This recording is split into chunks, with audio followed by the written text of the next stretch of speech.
TV Artilheiro. Boa tarde, Fabinho. Boa Tudo tarde. bem? Beleza. Legal, prazer vê-lo aqui novamente. Estava fazendo uma avaliação estatística sobre algumas coisas suas, né? E eu percebi que tem uma coisa muito interessante. Dos atletas que conseguiram dar mais de 1.000 passes no Campeonato Brasileiro, jogadores do Ceará, você é o único que tem um nível de acerto acima dos 90%, né? A que se deve isso? Qual é o segredo para se ter um passe tão bom, né? Normalmente o zagueiro consegue esse percentual porque ele entrega ali de lado, ele passa para frente, ele não tem tanta obrigação de iniciar realmente uma jogada ofensiva. Hoje os volantes têm sim essa obrigação. Então, tem uma média acima de 90%, eu fiquei olhando os outros volantes dos outros clubes, é difícil, não é simples, são poucos os que têm. Como é que você consegue isso? Boa tarde. Tem situações de passe, né, que você está mais suscetível a errar aqueles passes que você quer quebrar a linha adversária, né? São os passes que geralmente eles levam mais perigo ao adversário. São passes realmente difíceis, né? E você tem que saber o tempo certo de fazer. Eu atribuo muito isso ao trabalho no dia a dia, né? Eu venho trabalhando muito especificamente algumas situações que eu preciso melhorar e que eu precisava melhorar, entre elas o passe. Como eu falei, quando você precisa dar um passe que quebra as linhas, é muito mais fácil você errar do que acertar, mas a gente sabe que também a hora que acerta é um passe que leva muito mais risco para o adversário e uma chance, né, maior de gol que a gente tem, né? Ultimamente, são passes que dentro de uma partida não tem como você dar toda hora, você tem que saber o momento certo, né? Todos os treinadores que passaram aqui esse ano, eles provocavam isso em mim, né?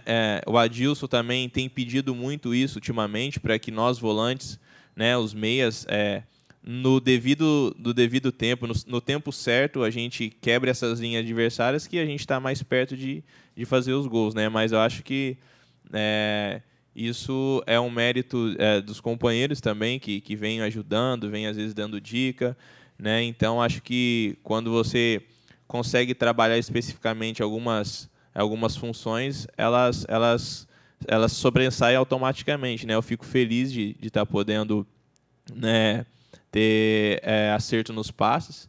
Às vezes eu recebo também algumas mensagens no pós-jogo, né, dos meus passes. Graças a Deus eu tenho acertado muito mais do que errado, mas é óbvio que, né, a gente também erra bastante, mas são erros que estão dentro dos padrões da partida, né? São erros que, acertando, a grande chance de gol ela é mais real. Ô, Fabinho, chega o final da competição e aí, claro, todo mundo está meio que desgastado. Aliás, está muito desgastado fisicamente, né? Já chegando praticamente ali o momento das férias. Eu conversando com uma pessoa ligada à fisiologia, fisioterapia, disse, olha, vai chegar um ponto que a gente tem que começar a segurar aqueles que têm uma sequência maior de jogo. E você, a exemplo também do Diogo, são os que mais têm jogado pelo Ceará. Só que o Diogo, claro, fisicamente não é tão exigido quanto um volante. Eu te pergunto, como é que está a tua condição física e, segundo, qual o segredo para conseguir jogar, principalmente essa maratona de jogos do calendário maluco que é o do futebol brasileiro? Realmente, a temporada ela é muito pesada, né? Eu agradeço a Deus pela capacidade física, pela saúde, né? Pela graça que Ele tem me dado de chegar aqui todos os dias com saúde, de poder trabalhar, me dedicar ao máximo. Como eu falei em entrevistas anteriores, esse ano eu coloquei na minha cabeça que eu precisava dar algo a mais, né, para ajudar o Ceará e algo a mais para que eu crescesse dentro da minha posição, dentro da minha função, né? E eu tenho me dedicado, trabalhado todos os dias fortes. O jogador de futebol hoje ele tem que ser muito mais atleta do que apenas jogador, né? Porque a intensidade dos jogos é muito alta. Esse ano é a minha melhor temporada como atleta profissional. Você vai amadurecendo, né, ao longo dos anos, né, a cada campeonato que você joga. Se eu não me engano, é o 4º, 5º ano de Série A, se eu não me engano. Então, você vai aprendendo, você vai ganhando experiências. E, às vezes, você, como eu falei, de que, às vezes, o fracasso ele faz parte, né, para que você tenha bom êxito, poxa, eu já falhei muito na minha carreira no sentido de não me cuidar, de não dormir direito, de não me alimentar. Então você aprende com os seus próprios erros. Eu sempre costumo falar, acho que eu já falei aqui na coletiva, que você tem a opção de aprender com os seus próprios erros, de aprender com o erro de outras pessoas. Se a gente ficar ligado, a gente pode aprender com os erros de outras pessoas, que a dor é bem menor, né? E agora, quando você aprende com os próprios erros, a dor é muito maior. Então, tem coisas na nossa vida que a gente não precisa sofrer tanto, né? Então, eu acredito que algumas falhas nesse sentido na minha carreira de não saber me cuidar, de não aproveitar as oportunidades, né, cooperaram para que eu, dentro ainda do tempo, corrigisse isso, né, de comprometimento, cara, de me dedicar, de me entregar realmente à causa. Como você falou do posicionamento, aqui no Ceará eu já joguei de lateral direito, que também exige bastante fisicamente. Volante, né, primeiro, segundo volante também, né, não faz muita diferença ali a função de volante, que é exigida também, porque você tem que se movimentar muito, tem que marcar. E jogando um pouco mais quando o Adilson joga com 3 volantes, eu não sou necessariamente um ponta-direita. É porque quando o lateral adversário ele vem atacar, eu tenho que... né, minha primeira função é pegar o lateral. E realmente exige bastante, porque a maioria dos clubes, né, dos outros times, eles colocam os laterais avançados, né? Então, realmente exige bastante. Às vezes eu tenho que jogar de costa também, né? Você já tem que se posicionar de uma maneira, né, diferente quando você joga ali de primeiro, segundo volante. Exige muito fisicamente, realmente, você jogar, né, mais lateralizado. E o segredo é a preparação, cara. Quando você tá preparado, se dedica, dá o máximo, como eu falei, a chance de dar certo é muito maior. Ô, Fabinho, boa tarde. Boa tarde. Antes de fazer a pergunta, lhe parabenizar que você aniversariou agora de terça-feira, não é isso? Foi. Parabéns. Obrigado. Por mais um ano de vida e parabéns pela bola que você está jogando pelo Ceará. Obrigado. Fabinho, e a pergunta é esta. E o São Paulo? Ceará não tem outro resultado para o Ceará que não seja a vitória. Como é que está o estudo durante a semana para encarar esse São Paulo neste domingo? Tivemos um grande jogo contra o São Paulo no primeiro turno, né? Nos domínios do São Paulo. Agora nós vamos jogar mais uma partida contra o São Paulo nos nossos domínios. Fizemos uma grande partida lá, né? Houve o detalhe, né, do gol lá, do pênalti, enfim, né? Houve toda aquela polêmica.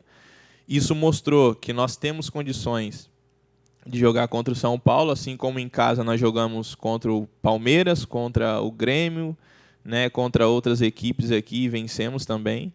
Com o São Paulo não vai ser diferente. O nosso pensamento tem que ser isso, como você falou, a vitória. Nós vamos jogar para buscar a vitória. Agora nós temos que ter inteligência de saber que mudou o treinador, que lá tem jogadores de extrema qualidade que podem definir, né, o jogo em uma bola. Então a gente tem que ficar atento a isso. São Paulo é uma grande equipe, mas sabemos também que, assim como todas as equipes do campeonato têm os seus lados positivos e os negativos, a gente está estudando durante essa semana, né, os lados fortes, é claro, porque a gente tem que conhecer o nosso adversário.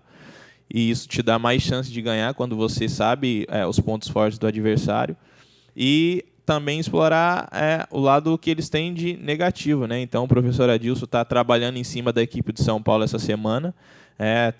Estamos nos preparando no máximo. Como você falou, a margem de erro é muito pequena. Nós não podemos errar nessa partida, né? E vamos trabalhar firme para que a gente possa conseguir essa vitória. Está todo mundo confiante, sabemos que vai ser um jogo muito difícil, de muita inteligência, mais emocional do que física, porque fisicamente a gente vem se preparando.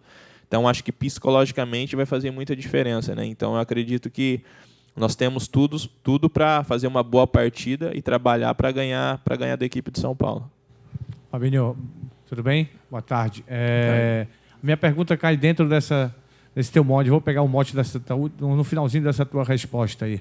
Até que ponto o Ceará está preparado emocionalmente para ver o torcedor na arquibancada cobrando, que ele vai para lá para incentivar, mas ele vai cobrar, Tem aquela questão da ansiedade voltando, né? Porque joga dentro de casa e pela situação que o time está de próximo à zona do rebaixamento.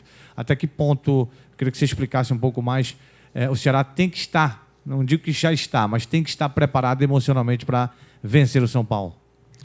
É uma pergunta muito interessante, porque quando eu falo do jogador se preparar psicologicamente, entra nisso. Lembra que algumas vezes você sempre elogiava as atuações, você sempre elogia, assim como outros também, mas eu lembro uma vez lá no CT que você falou, pô, Fabinho, parabéns, tal. Aí eu falei assim, cara, eu agradeço tudo, os elogios, mas a gente tem que ter um pouco de cuidado em cima disso para que quando você seja criticado ou cobrado, né, isso não te leve ao extremo, achar que quando você está bem, você é o craque, é o cara, e quando você também não estiver passando por uma fase muito boa, você é o pior jogador. Entra nisso que a gente conversou lá aquele dia. O jogador de futebol hoje, ele tem que estar muito preparado psicologicamente por causa disso, porque é muito bom quando você está ganhando, quando está dando tudo certo, todo mundo elogia, o time, o treinador, o grupo, enfim, isso é o natural. Mas eu acho que não só no futebol, na vida, ninguém se prepara para algo que vai dar errado. Dificilmente isso acontece. Eu mesmo, em muitas situações da minha vida, eu não me preparo para algo que vai dar errado, porque a gente já entra pensando, não, na vitória vai dar certo. E eu não estou falando aqui que a gente está entrando preparado, e se acontecer um resultado. Não. O nosso único caminho daqui para frente são as vitórias. Mas como você falou da torcida, a gente tem que entender o momento do torcedor. O torcedor está ferido, né? A nossa última atuação não convenceu o torcedor, né? Então a gente tem que entender eles também, que o torcedor é paixão.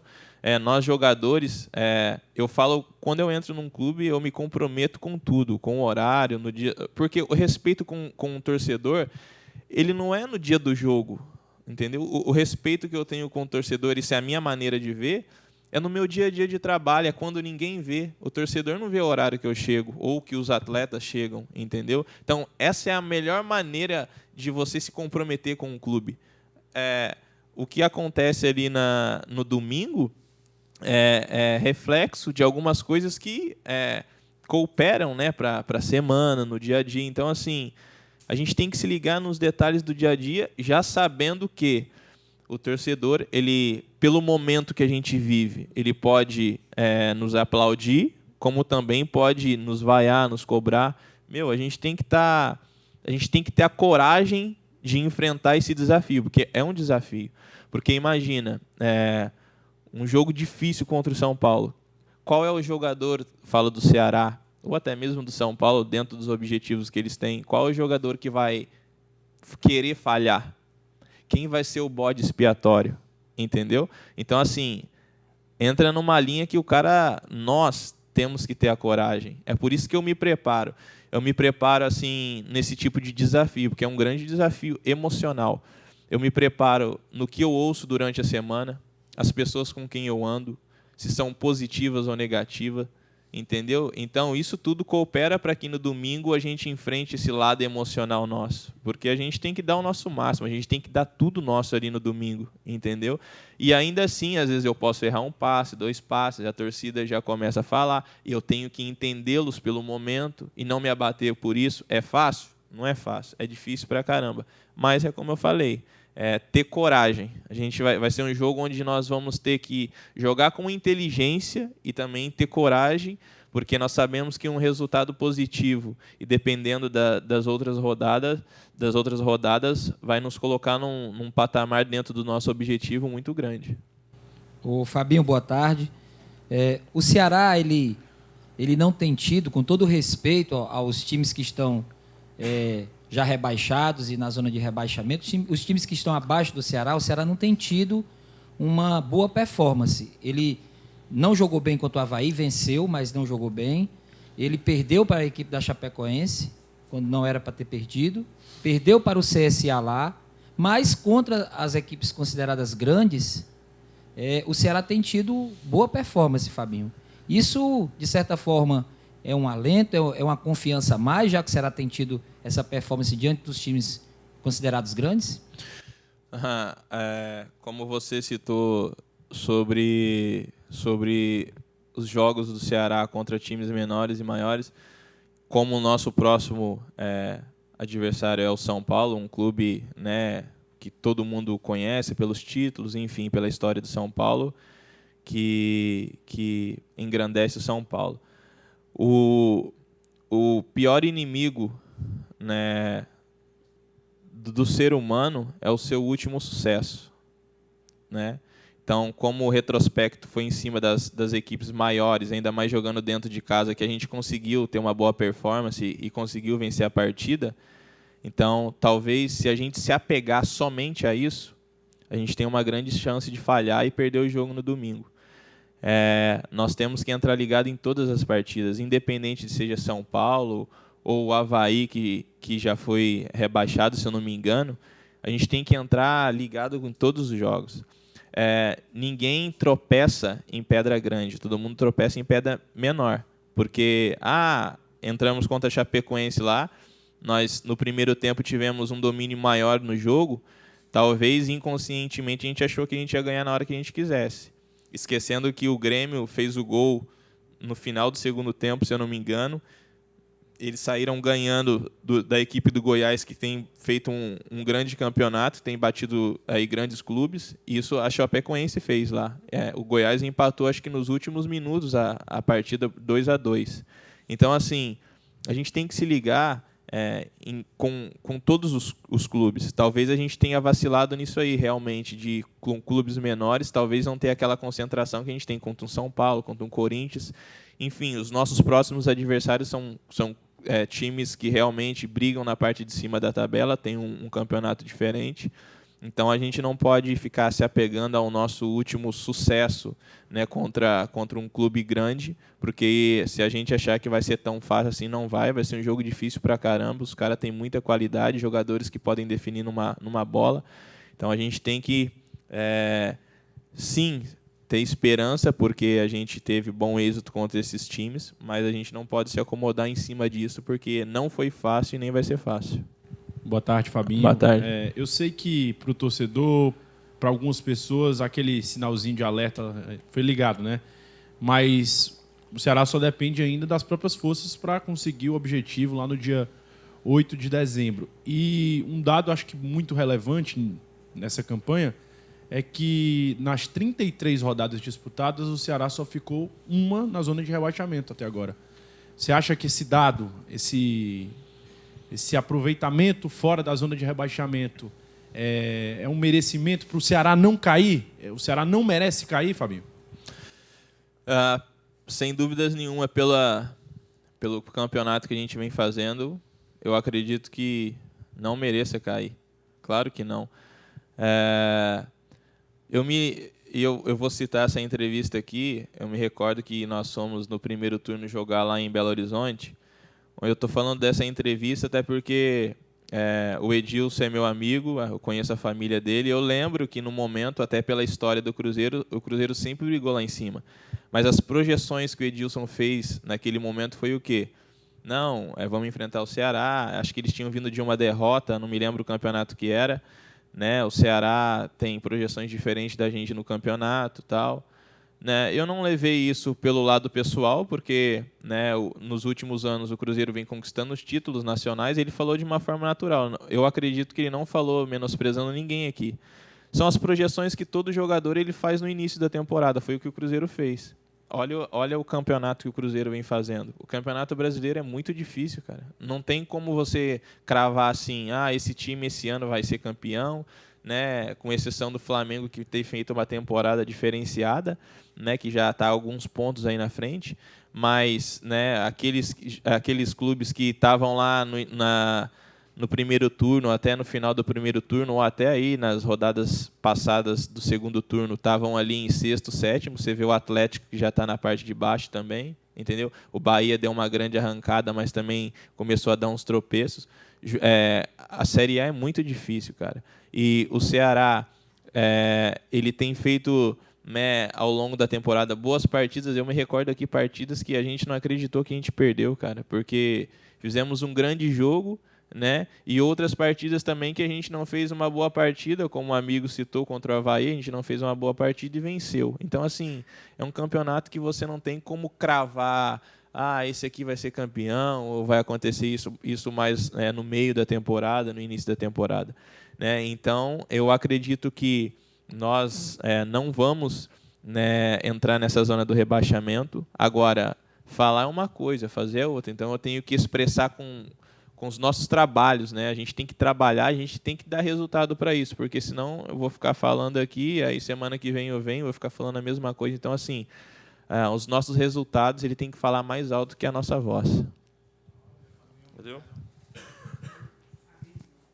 Valeu. TV Artilheiro.